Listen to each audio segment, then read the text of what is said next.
Happy Thursday, you guys. This is It's Real with Jordan and Demi. Today we have on the show Brockhampton, Dom McLennon. And I'm a fan, but they're going on tour in 2022 for their new album, Here Right Now. They're putting out some of the hardest bumping and most honest and relatable music today, which is why I feel most people love them so much. Jordan, are you excited? I'm excited. I'm excited for Dom. Dom. Hello. It's Dom and Dog. Yes, this is my buddy Willie. Willie, what is going on? Yes, he says hello. Very camera friendly. He's very cuddly right now, so he might make some appearances here and there. I like it. I like having a little mascot running around. Yes, your sidekick. 100%. This is definitely this is 100% my sidekick. Yeah. So, man, we just want to lead off the show with talking about the big announcement yesterday. Yeah, Demi was talking about. Demi, what would you want to ask? First of all, you guys, I never stutter in my words, but I'm a fan of you guys. Me and Jordan are going to be front row on that tour. We're so excited. How do you feel about going back out again? It doesn't feel real at all. It doesn't feel real at all. There's a tour poster right there. It's so sick. I'm so excited. Tell us, first of all, I know like the visuals are so important for you guys. Tell us about the art behind this tour, the aesthetics behind. There's a cool tour trailer on your YouTube channel that came out yesterday, and you got this dope poster. So tell us about like the aesthetics of that whole announcement thing. I mean, all of that stuff really is like the brainchild of HK, Ian, Ashlyn, like the whole BH creative team is just kind of like on a completely different planet when it comes to that type of stuff.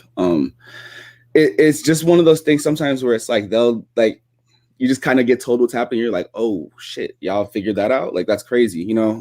So really excited about that. Some of the people that we've been working with lately, like Grid Machine, that whole team is super awesome. I'm pretty sure they're going to like help us out with the live production in some way, shape or form. Just some of the stuff they've introduced to us.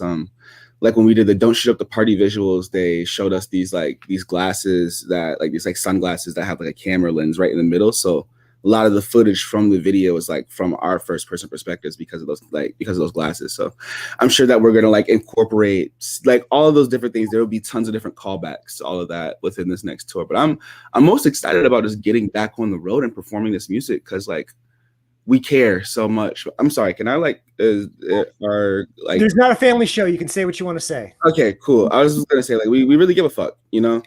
And we give a fuck about our art. We give a fuck about the way art in general is perceived. You know what I'm saying? And we know that with what we do, we are ultimately like creating a standard for what live performance can even be, you know, in a lot of ways for hip hop acts in our realm right now. So it's just like that's for me, it's like the album, making the music is like, it's so liberating and so freeing. But one of the most exciting parts about making the music is being able to say, oh shit, this is going to go crazy live or blah, blah, blah. And it's like, for the past year, it's been really hard to gauge any of that, if that makes sense. So now that things are moving again, like this tour, Lollapalooza, Primavera, I'm just really excited about like the prospect of just what I haven't like been in a production room to see like what a stage like this ours can even look like yet. So it's like when we do those rehearsals and all that stuff again, getting to hang out with the whole production crew. They're all awesome people like Jair, Drew. Like we have a sick team, and it's like everything about it, like that little like village and family that's been created there. I think that might be like one of my most like one of the most exciting things I'm looking forward to is like being able to reconnect with all those people. They're all so cool. Your latest album, Roadrunner, New Light, New Machine, is out, and it's really kind of got a really cool, eerie, intense vibe to it. First of all, tell us about how this album came together, because if it came out this year, it means that you were working on it last year. How much contact did you have with the rest of the band, the rest of the guys, when all the quarantine was going on? How did this thing come together? Well, since the majority of us are in LA and stuff like that, it wasn't hard for us to, you know, kind of socially distance, but be able to be in the same space, because some of the places, like, you know, Ian, like Kevin's got he's got a really, really nice spot that we've been like working at it for the past like year. And it was just like we were working before the pandemic on this album, and it just like had a bunch of different iterations and different versions of it. And the one that we eventually came to was the one where it was like we kind of ended up quarantining together for like, I would say maybe like 2 or 3 weeks in between. Like we had like multiple kind of quarantines together, if that makes sense. You know? So it was those moments definitely like defined like what the album meant to us and like what it shaped itself to become, you know.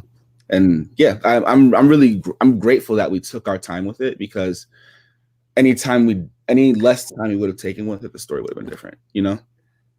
Absolutely. Something I really wanted to get into with you about is the come up of Brockhampton. So many kids growing up want to be rappers. They want to be like you guys, but you guys have this effect on people. I don't know if it's the realness, the talent. You know, what did the early days look like? Take us back. The early days, it was a ton of us. There was a collective that Kevin had started with a couple of people before BH, and like that was when we were all just making music on the internet and stuff like that, you know. I met Romil through that, and then Romil introduced me to everybody else, and then basically like it was really us trying to figure out who we were as artists and what we wanted to be, you know what I'm saying, like how we wanted to present ourselves to the world. And I think that around, I think it was like December of 2014, that was when Kevin decided, okay, I want to do a boy band. And like, okay, word. And anyone who wanted to like be a part of that, like we all decided, okay, let's all move to like one place. We all ended up moving to San Marcos, Texas. Joba was going to school at Texas State University at that time. And that was the first time that we all like started getting in a room together, making music, developing that creative chemistry, finding a creative language together. And really, I think that was like those formative years were really the most important. You know what I'm saying? I think that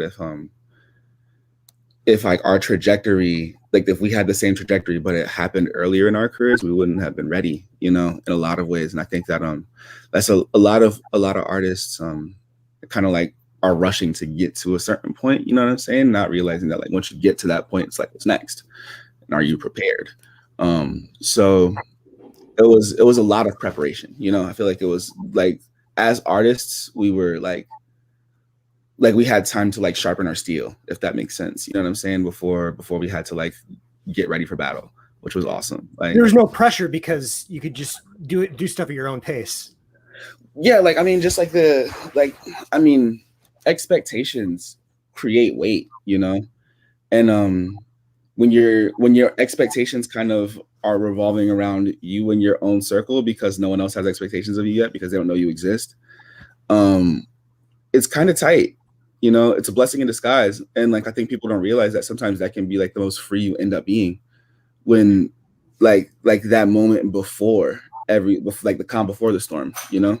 It really can be a calm. And it can be a place where you like really figure things out and how you want to get things done, you know, how you want to approach things, like who you want to even reach when you're doing your stuff, and how you can reach them intentionally, you know.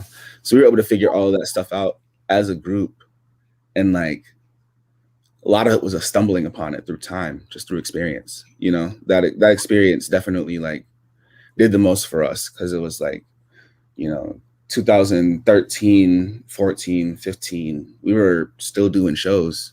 It just was like maybe like 15 people in the crowd, you know, 20 people in the crowd. But we got our chops. And all of that stuff was so essential, in my opinion, to like everything that we wanted to do, you know, just because it's like caring that much at that point and then being able to elevate it. If you still care that much, things are just going to get doper and doper and doper, you know? Now, you got together, you know, you talk about 13, 14, 15. At that point, Odd Future was already out, and they had kind of laid the groundwork for what a, you know, multi, you know, queer friendly, multi ethnic, rap collective, music art collective was there. How much did you guys take from them? Or were you guys like, we don't want to be anything like Odd Future. We want to be our own people. I think that like definitely when it comes to, I don't want to like speak for all of Brockhampton when it comes to this is only you. Sure. Yeah. But I mean, from what I could observe from Kevin, you know what I'm saying? He's a student, like a true student of his craft. He studies everything on such a granular level that it's gotten to a point where I think as an artist, he can reference the feelings of things without making it feel like it's like derived from it. You know what I'm saying? And that takes like taste. That takes like a lot of skill. But I think that that's one of the things that he's really gifted at. Like it's almost one of those things you like. It's not that you can't teach it. It's just that like someone kind of already has to be willing to learn that stuff on their own, and yeah, that's one of the coolest things that I've seen him be able to do, is be able to like pull his favorite things from good music, or his favorite things from OF, or his favorite things from Wu-Tang era or Dipset era or whatever era of like hip hop music groups, and be able to like modernize it in this way that makes sense for that made sense, especially like in 2017, 2018, 19 for like kids today, and it's really crazy that he was able to tap into that on such an intrinsic level. I think that's like, it's a little, I think in my opinion, it's a little bit understated, because like the boy band thing and the Brockhampton thing and all that stuff, it's like when you realize what this individual is doing as a visionary, it's like, wow, like this is like fine art, That's how I look at it, at least. How familiar is the term to you, Kanye Tuda? Yeah, I mean, it's pretty familiar with me. I didn't really use the form that much, but the guys would be on it like back in the day when they were like younger and stuff like that a lot, just because like it was like a means of communication. You know what I'm saying? My dog wants to play. If it was just like Dom playing with his dog for half an hour, we'd get so many views. I mean, this is the most adorable person on earth. I swear to God, it's my best friend.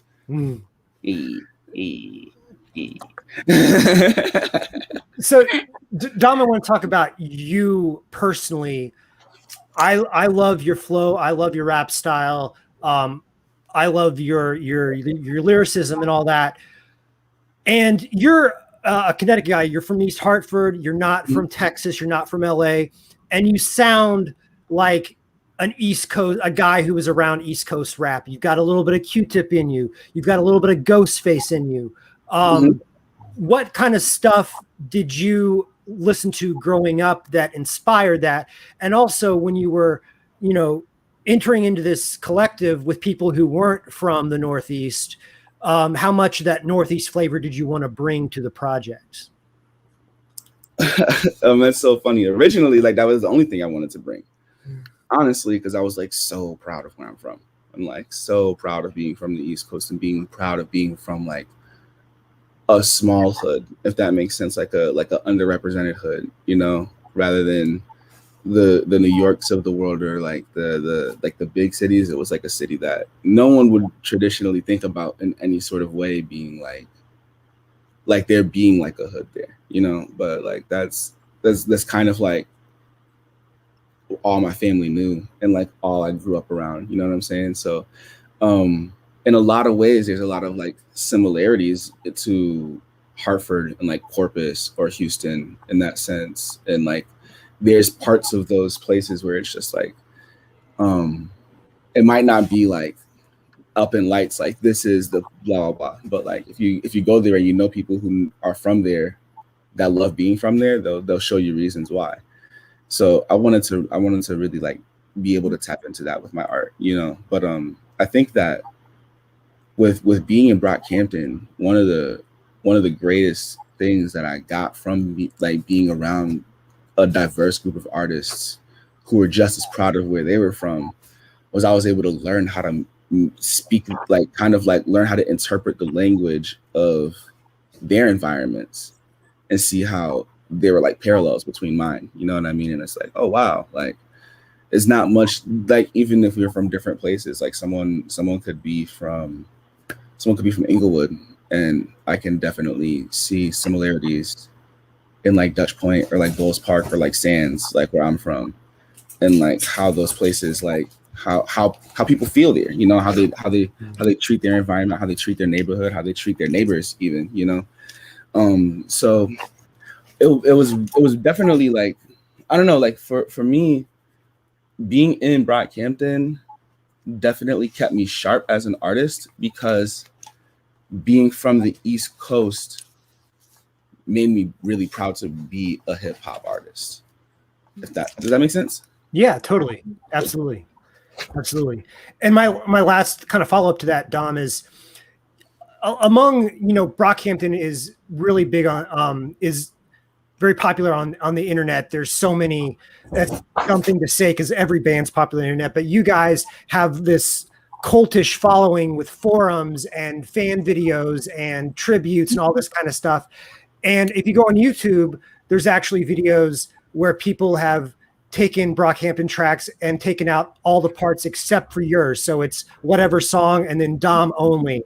Or, no way. You know, and no way. how do you feel about the admiration you've received from like these hip hop nerds? No way. That's I refuse. Yeah.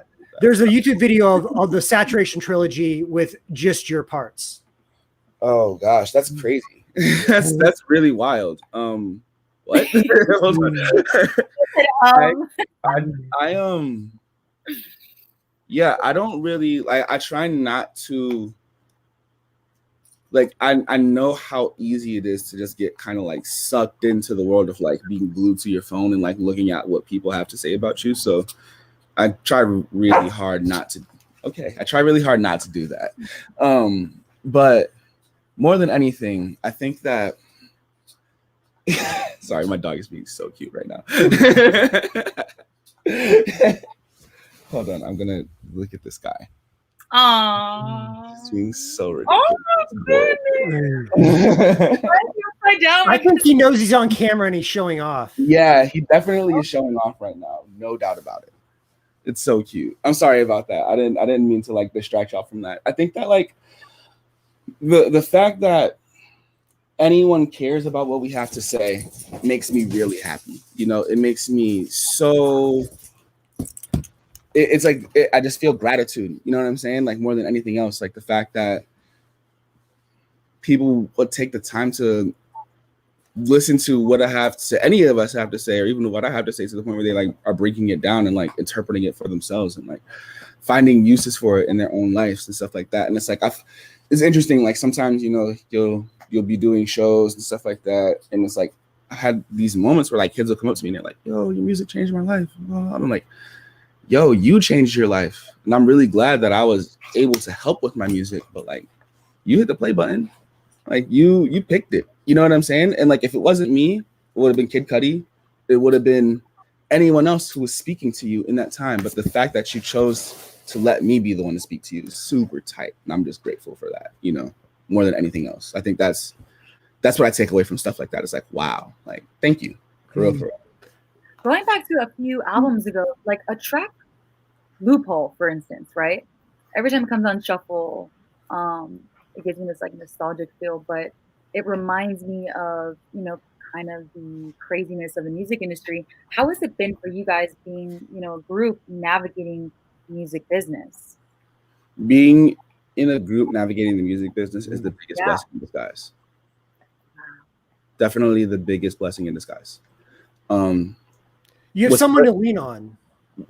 Exactly. And then with what Brockhampton has been able to do within itself, it's given us like the band has gotten so much leverage creatively from what we've been able to accomplish with close to nothing. You know what I'm saying? That now that we're getting into these different places and stuff like that, it's like I'm aware of what I was able to do and what we were able to do in 2017.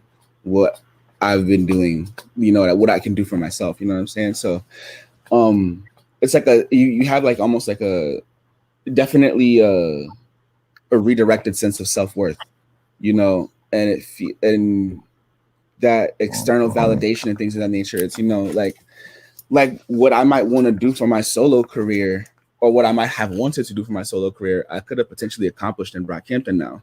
And that's made me think about new goals, think about new ways I can serve people, potentially maybe even other independent artists.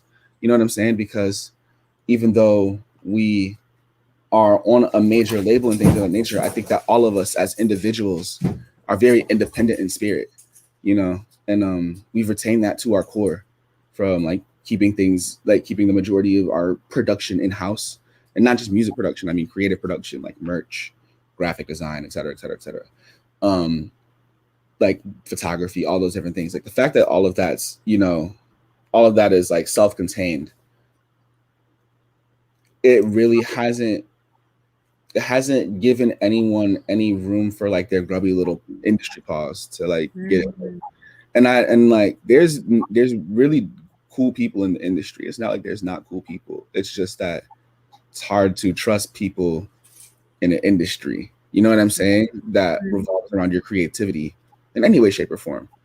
So you learn to navigate it, obviously, but I think that the biggest blessing in disguise is that I didn't have to navigate it by myself, because I would have made a lot of mistakes that would have probably ended up with someone owning something of mine in a way where I didn't understand it or something like that, and then boom, like now I'm stuck somewhere, you know. But this is giving me an opportunity to truly be free. It feels like I really get to like play for the Lakers, you know, or I get to like play for like the 96 Bulls, you know. It's just like, wow, like I can, after this, you know what I'm saying, like I can really go do whatever my heart's content, because I'm feeling so fulfilled from this, and I've learned so much from it that like if a friend comes to me and they're like, hey, how do I do this for my career, I can give them 6 different avenues to take. You know what I'm saying? I can say, if you want to get plugged in on that way, you can do it this way. But if you want to keep things, you can do it that way. Or if you want to go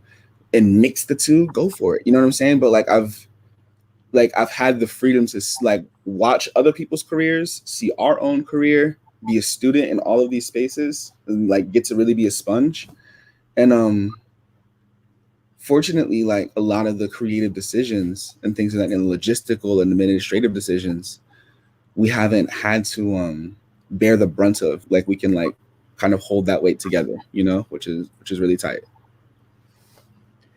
Now, Dom, we mentioned Don't Shoot Up the Party earlier. Crazy visuals on that. Really interesting. The band is kind of in this like cult revolving around. We've got matching suits on. You've got the goggles with the. It's wild. Also, the lyrical content of the song is pretty wild. Tell us about where the song came from and what it's about and what the video is trying to accomplish.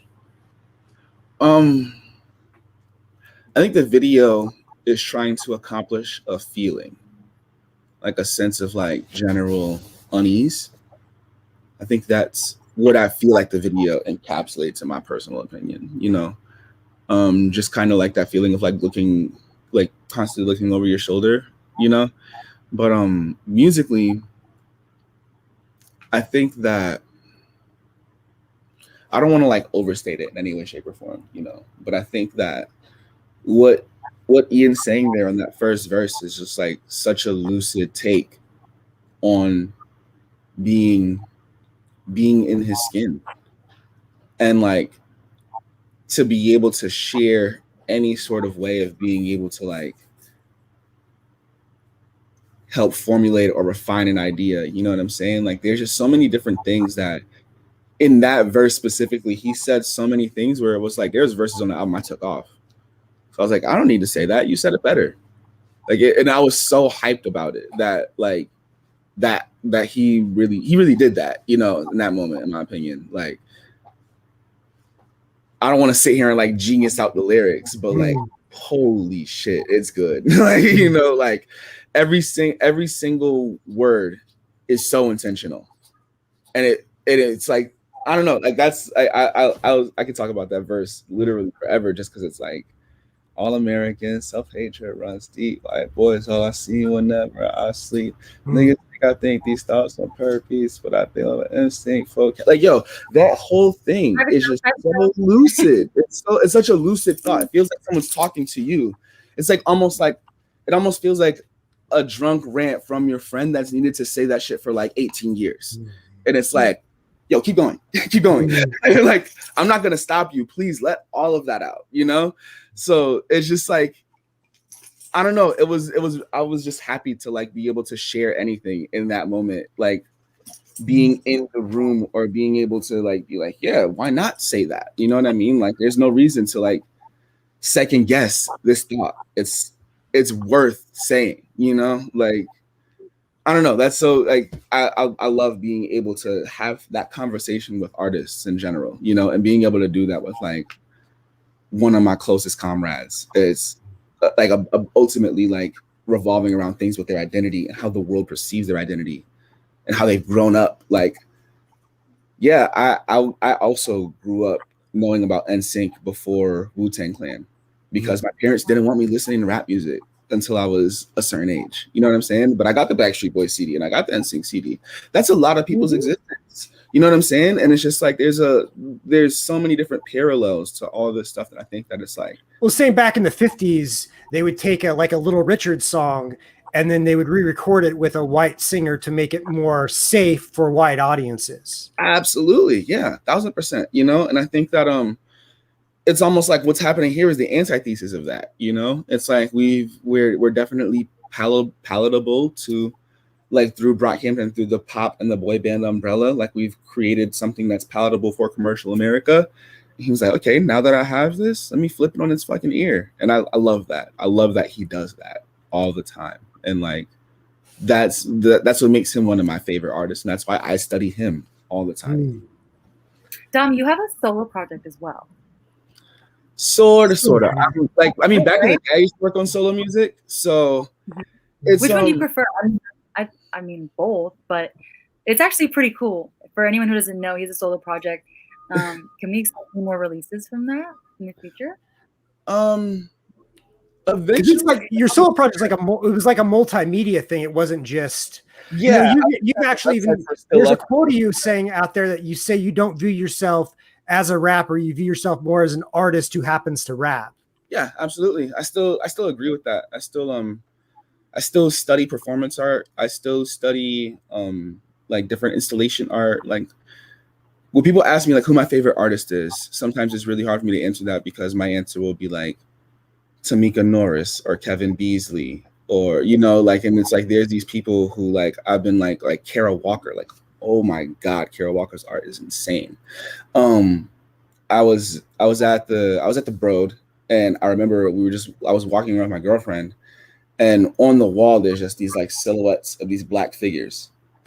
And I was like, I need to know who did this. And I found out it was Kara Walker's art. And then maybe like 2 or 3 months later, I was watching the trailer for Us. And there's a scene in the trailer where they're walking across the beach and the shadows that they cast on the beach are like images of the Kara Walker piece. And I was like, wow. Oh my God. You spotted it. Yeah. Like it really felt like that Leonardo DiCaprio meme where he's like, you know what I'm saying? Like, It was like that type of thing, but it was just like, oh my God. Like this is like, that was like in one of those moments where like, I realized like, okay, that's like the type of shit that I really want to do. You know, like if I'm like making solo art, I don't want to make solo music. You know what I mean? I want to make something that like people are able to experience, feel something, have an all-encompassing thing from. So I'll figure out what that is eventually. You know, I think that even like with the stuff that I want to do on Twitch and things of that nature, it's like a cool introduction to like what my world can look like and like how I want that stuff to feel and things of that nature, you know? Are you guys done with new music before the tour, or can we expect something before the end of 2021 ends? I would love to keep putting music out personally. Like I want like a whole new discography to tour with personally. It's like that would be so tight to just come out with all brand new bangers like on the road. Let me ask you a question though. How do you feel about, you know, now that there's some years distance between it now. Let me back that up. Now there's been a little bit of time has passed. Now that a little bit of time has passed, how do you feel about the Saturation Trilogy? How it sounds, how you guys put it together? What's your feelings about it now? It's a piece of history. Like, point blank, period, in my personal opinion. You know, I know that, and I'm really grateful that 15, 20, 25 years from now, I know that in some college music book, the Saturation cover is going to be in there. Like, and if it's not, it's a fucking crime, like, in my personal opinion. Like, I think that this is, like, on an artistic level, college professors could make dissertations and, like, study this shit that we were able to do throughout that summer, and beyond, you know. But yeah, I know that, you know, hype and anti-hype and all of those different things and, like, public discourse go into the conversation when things exist in the world as they come out. Like, there are people who think that Nas's debut album isn't one of the greatest rap albums of all time. And it's just like, what? Like, are you serious? Like, think about the times that it came out in and what it introduced to the world and the blueprints that it laid out. And, like, and the production on it. Yeah, exactly. And hopefully one day people talk about what we did the exact same way.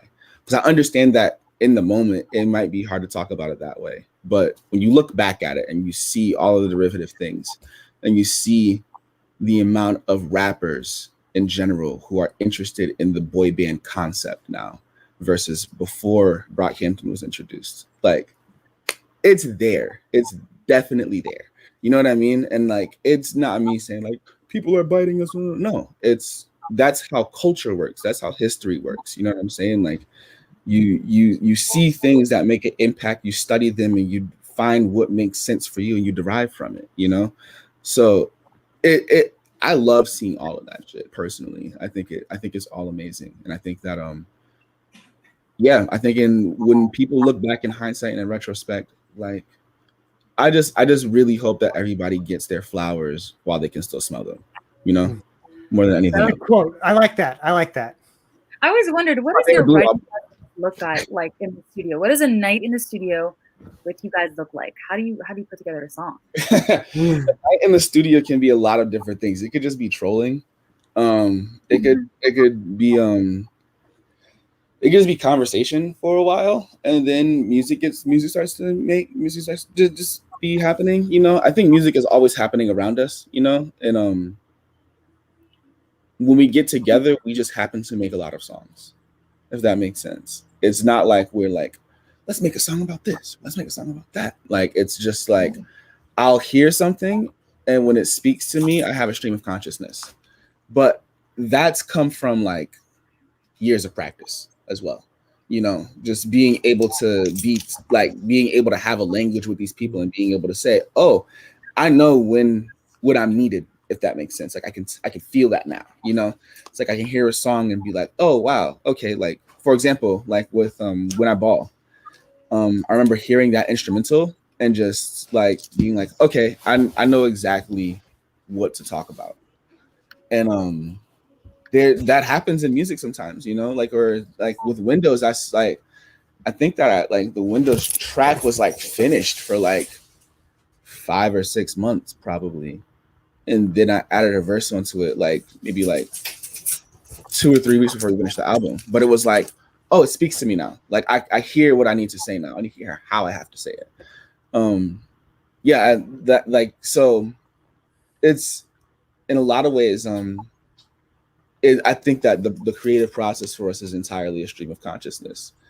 And then once the stream of consciousness is complete, we go back and refine it. We'll say, oh, okay, this can be a little bit more thought out, or this can have a change up in it or something like that. Or, oh, we can send it off to this person so that they can do this to it or something like that. But more than anything, it's just kind of, and I don't mean to say this to, like, understate it in any way, shape, or form, but it really is just kind of happening, you know? But it's good. It's good that it happens naturally, that it's an organic process for you guys. Which very it comes through on the music. It comes through on the music that everything flows and happens on its own.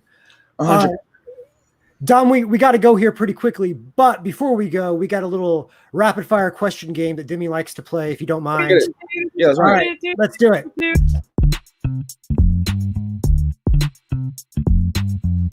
Hey guys, how are you doing? We're gonna play the game today. It's called Which of these two artists would you rather allow to be a member of Brockhampton? As quickly as you can, okay? Okay. No shame. All right. 3, 2, 1. Drake or Miley? Drake. Taylor Swift or Selena Gomez? Taylor. Oh, Billie Eilish or Meg the Stallion? That's hard. Meg. There you go. Eminem. Billie is an artist. I can't put Billie anywhere. I'm sorry, but that would be so fire if anything happened. Yeah.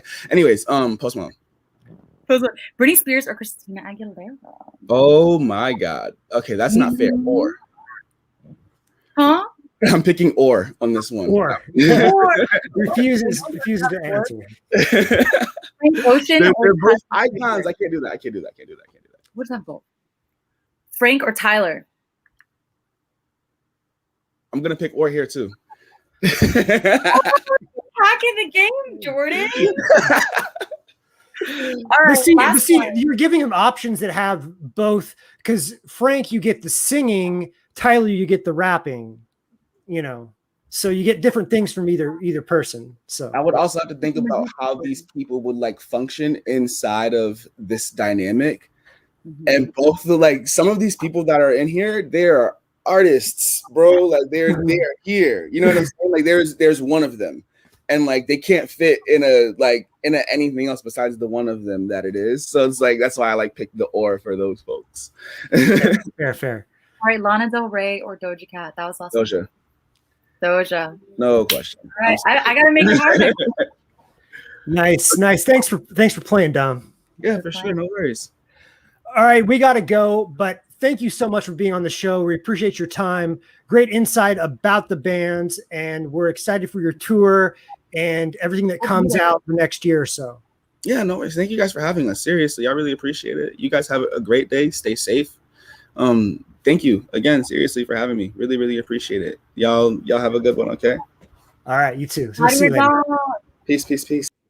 Bye. All right, that's Dom McLennon from Brockhampton. Wowzers. Fun show. And just a little BTS on the show. This came together quick. We heard from Dom's people 2 days ago. We put the show together, so we're really happy that we got to do it.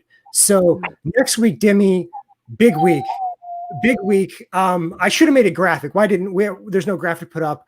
But on Tuesday, we have Goo Goo Dolls. So we have Throwback Tuesday. They have a new Rarities album out that collects some live recordings and some alternate mixes and things like that. It'll be really cool. And then on Wednesday, we have comedian Chris Gethard will be here. We had Rachel Feinstein on a couple weeks ago, so we're trying new things. We're big fan of Chris's. You recognize him from things like Broad City and The Office and Inside Amy Schumer. He's got a new comedy special out, so that's going to be really fun. So until next week, we will see you later.